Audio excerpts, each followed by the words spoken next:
Nuestro tercer invitado, el sociólogo Carlos Arana Bastos, ¿no? Él es coordinador del Grupo Nacional de Presupuesto Público, maneja mucho el tema del presupuesto en salud también, en general del presupuesto del país. Él fue el que nos llevó a Foro Salud para poder entender las etapas, ¿no? Que en marzo se presenta el MEF, el PIA, ¿no? Que en el transcurso de esos meses hasta julio el sector salud debe de elaborar su presupuesto, ¿no? Que el año pasado la ministra Pesán nos ocultó, ¿no es cierto? Y que debe presentarse consolidadamente en el mes de julio para que en agosto llegue al Congreso y se apruebe en noviembre. Esas etapas son etapas también de incidencia, ¿no? Poco a poco creo que podemos mejorar, pero bueno, vamos a dejar ahora sí a Carlos para que nos pueda dar su punto de vista de este discurso presidencial, ¿no? Y el impacto en la salud de la población peruana. Ya, gracias Luis, gracias a los amigos de Foro Salud por la invitación. A ver, yo creo que los dos panelistas anteriores han puesto bastantes puntos y no sé si retornar un poco al discurso del presidente o entrar al debate que se han planteado, ¿no? En principio el contexto, ¿qué tipo de Estado estamos hablando? ¿No? Yo creo que es el marco para poder entender seguramente la salud que podemos dar, ¿no? Nuestro Estado, de acuerdo a las evidencias también, es un Estado capturado por la empresa privada. Ahora, es parte del modelo también neoliberal, ¿no? Que es, quieras o no, parte de la misma crisis que ha sufrido el capitalismo después de la Segunda Guerra Mundial y que resurgió un poco porque se destruyó todo el aparato productivo, especialmente en los países centrales en esta Segunda Guerra, con casi 40 millones de personas fallecidas, ¿no? Que es algo terrorífico, ¿no? 40 millones, perdón. Pues, algunos varían la cantidad. Y después, en los años 70, ya entró en su periodo de crisis y que justamente reestructuró justamente los estados, ¿no? Los estados de bienestar fueron rebajados, nos comenzaron a dar, se dieron las políticas de ajuste. Los que tenemos un poco más de edad, seguramente podemos vivir de que de los años 70 vivimos esos ajustes fondos monetaristas, ¿no? Y que en el periodo de Alan García, pues, con su política populista seguramente agudizó esas crisis, ¿no? Y que tuvo que venir ¿no? un nuevo modelo de ajuste, seguramente ya con otra, vamos a decir, con otra careta, por decirlo así, pero al fin de cuentas también liberal, de lo que se llamó pues las reformas de Washington, ¿no? Que se dieron a partir de los años 90, ¿no? Pero el neoliberalismo ya había comenzado a actuar, ¿no? Desde las épocas de los años 70, con Thatcher, después con Reagan, con el golpe militar fascista en Chile, ¿no? Y las políticas que se dieron también sangrientas de dictaduras sangrientas en Latinoamérica, ¿no? Ahora, ¿por qué hablo de esto? Porque creo que son las antesalas pues, de lo que seguramente hemos vivido, en un momento en que seguramente cambió el mundo, ¿no? Hubo un desarrollo de las telecomunicaciones, ¿no? La informática, ¿no? La tecnología se envió, ¿no? Ustedes son seguramente actores, ¿no? De primera mano de que ya tenemos pues, de internet, las cuestiones que se aplican en la medicina, ¿no? Hay aparatos muy modernos que se utilizan ya hasta en los hospitales, ¿no? Hay ciencia, tecnología de punta que se viene utilizando en muchas áreas de la actividad humana, ¿no? Y que eso también permitió que seguramente pues haya un cambio ya hasta, vamos a decir, de lógica y esquema seguramente de modelos, ¿no? Surgieron también nuevas economías, las asiáticas, la China, la India, los Cuatro Tigres, ¿no? Y también hubo reformas seguramente en algunos países que se dieron aquí en Latinoamérica. Entonces todo ese proceso de reestructuración también ha llegado a nuestro país, y lo cual también conllevó pues a que se den las políticas de liberalización y que se estén planteando pues reformas desde ya años en lo que se refiere a nuestro Estado, ¿no? Y conllevó a que nuestro Estado justamente, como le digo, ¿no? Como le comenzaba, tengamos un Estado privatizado. Y no es que, a veces vamos a decir, ¿cómo se puede entender un Estado privatizado si el Estado se supone que es un Estado pues eminentemente social, ¿no? O con carácter social, ¿no? Sino que justamente es la que da la línea, de la que da la dirección a través de los planes que se vienen manifestando, como ya se ha mencionado, lo de la CONFIET, ¿no? Lo de infraestructura, lo de las asociaciones pública-privadas, son las manifestaciones.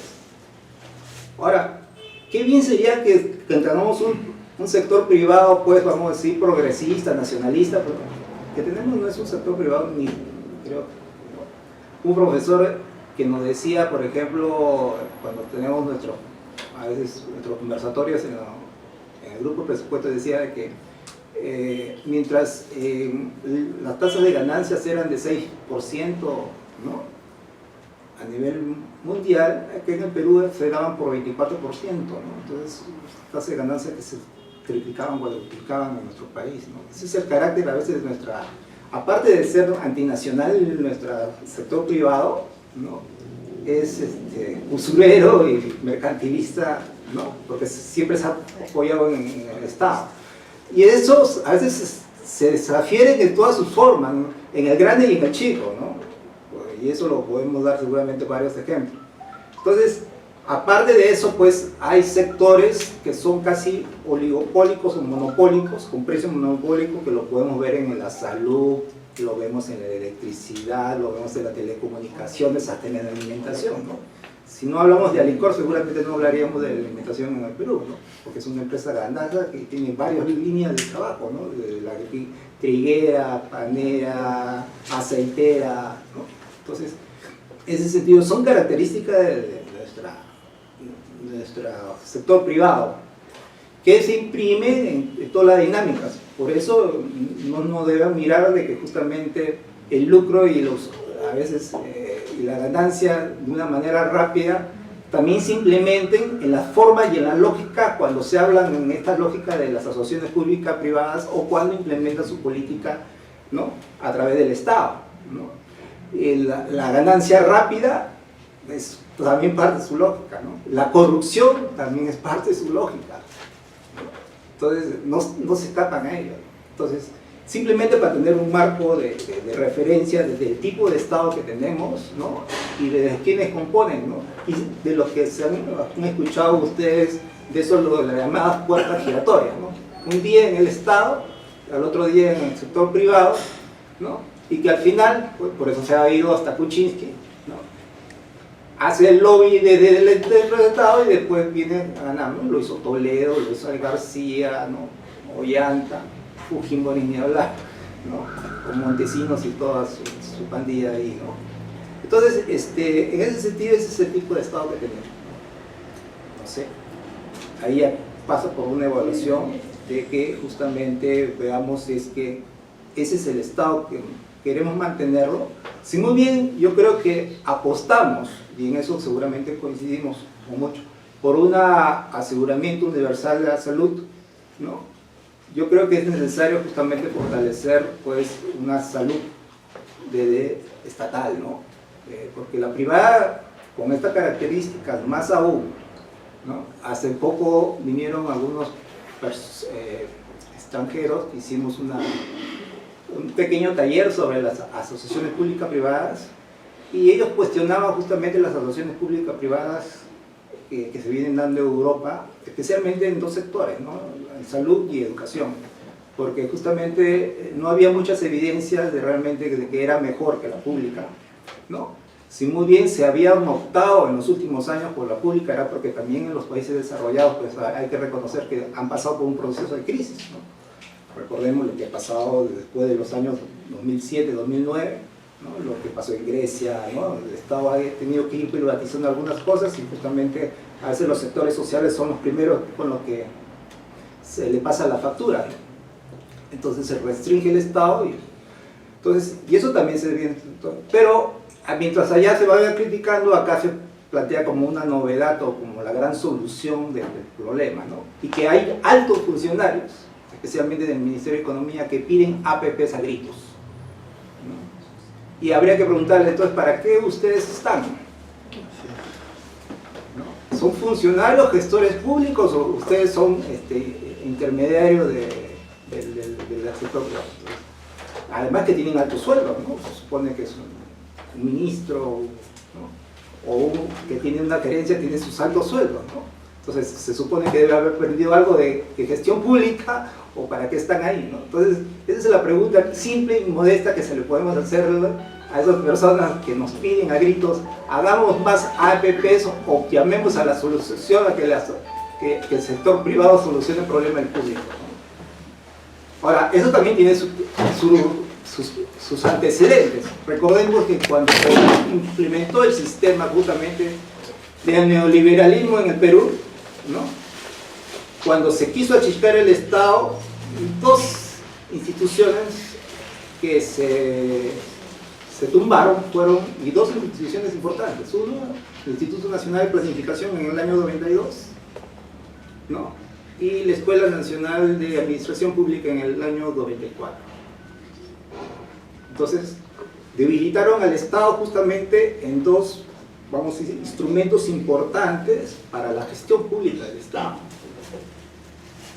Lo cual ha traído consecuencia de que, pues, el que planifique sea el Ministerio de Economías y las agencias multilaterales, porque, ¿no?, las agencias multilaterales venían todos los años a decirle cuáles eran las metas a seguir, ¿no?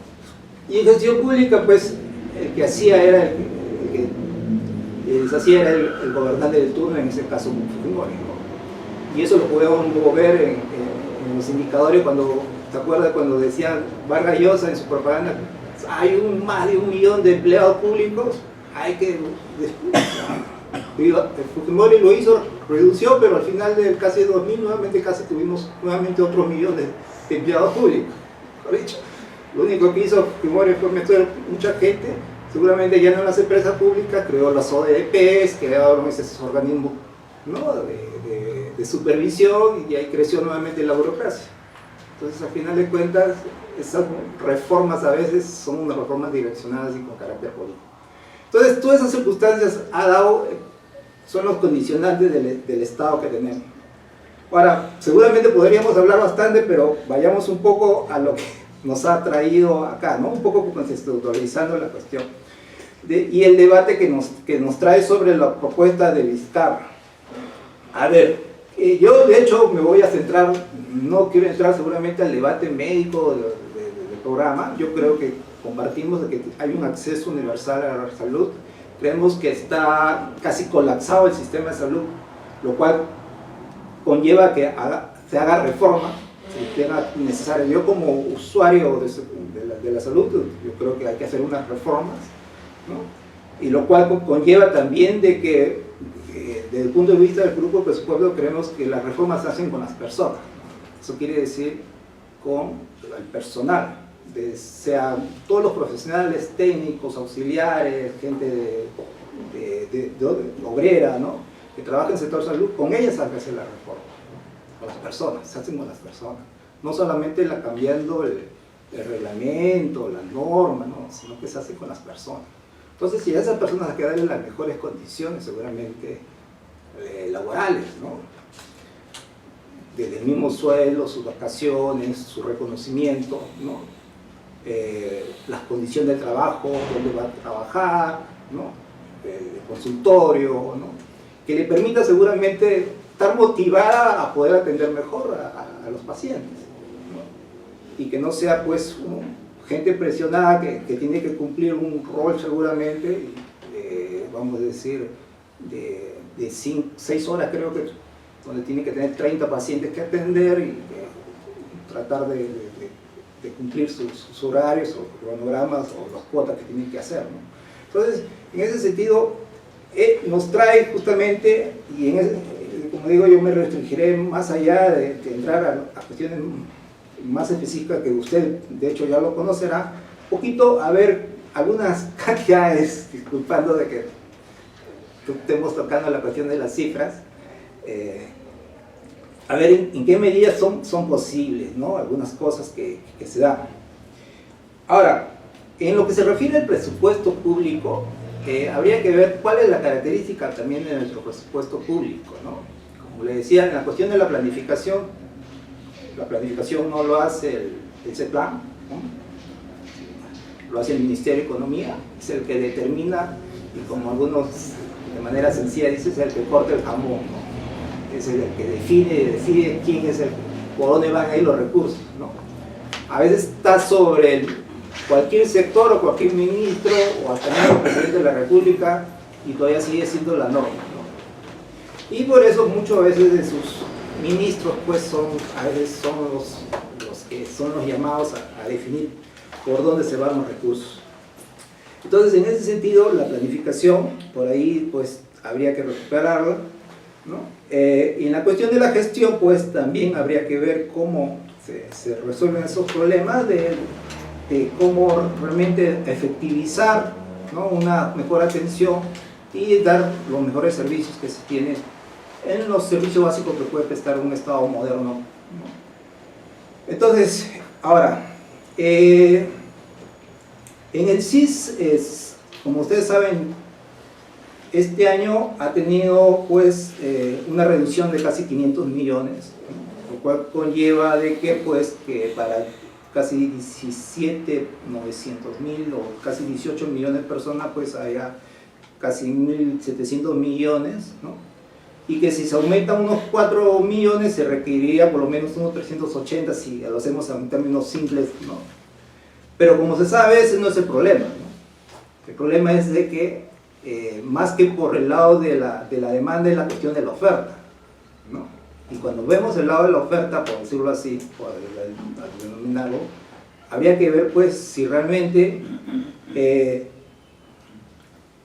hacia qué servicios van a acceder esas 4 millones o esos 22 millones que estarán sirviendo.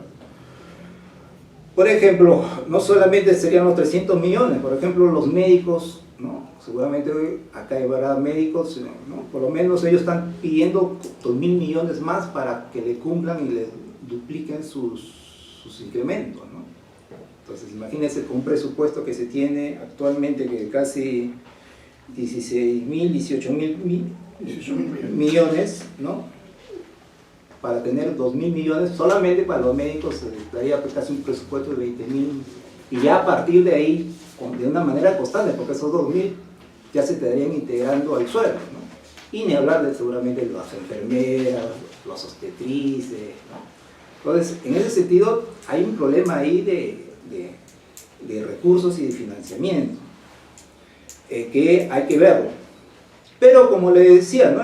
El problema presupuestal también tiene sus problemas, ¿no? La cual sería, pues, de dónde están saliendo los recursos, ¿no?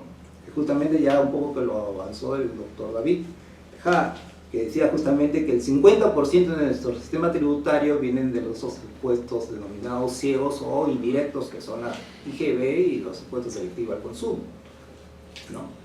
No es una tributación, ¿no?, que está basada justamente en los impuestos directos, sino que en los impuestos indirectos.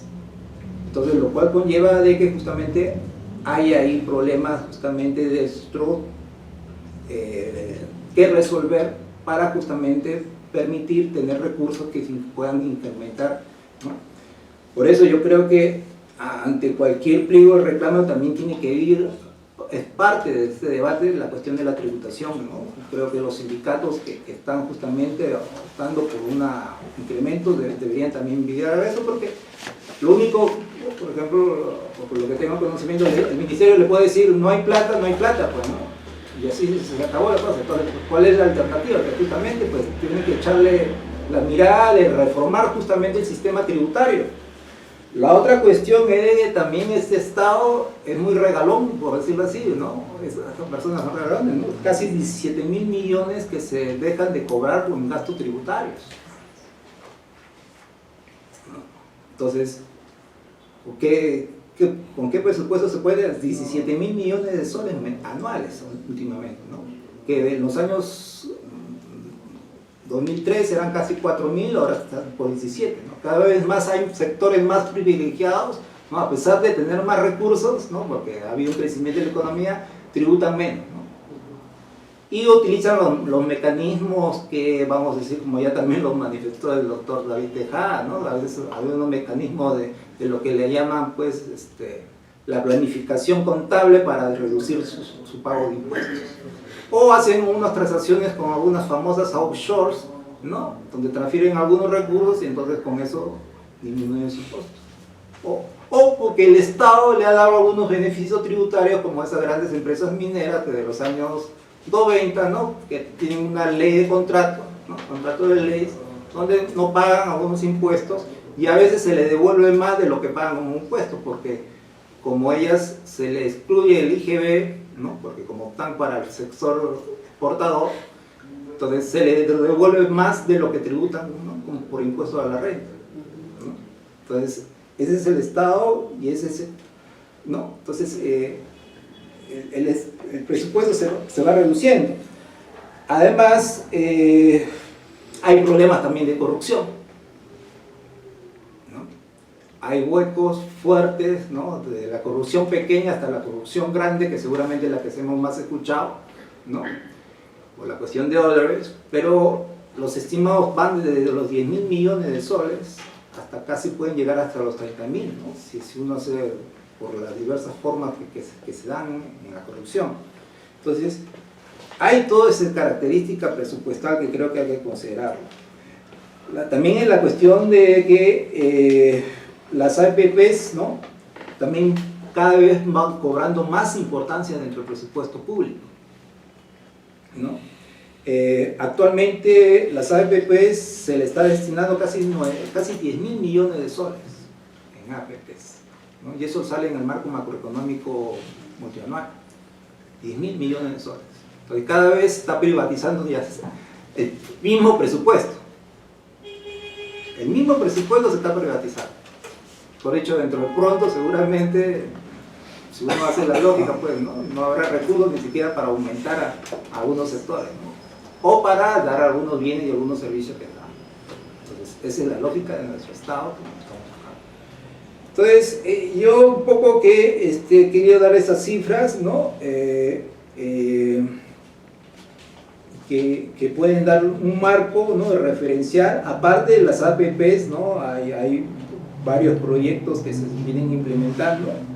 De hecho, en el discurso hablaba también el presidente, se implementarán progresivamente la red integrada en salud que cuenta con el apoyo del Banco Mundial y el BID por 350 millones que según eran préstamos, pero a la vez eran con el carácter, creo que de APPs iban a hacer esos sistemas, creo. Sí, para consultorías pro APPs, ¿no? Pro APPs, ¿no?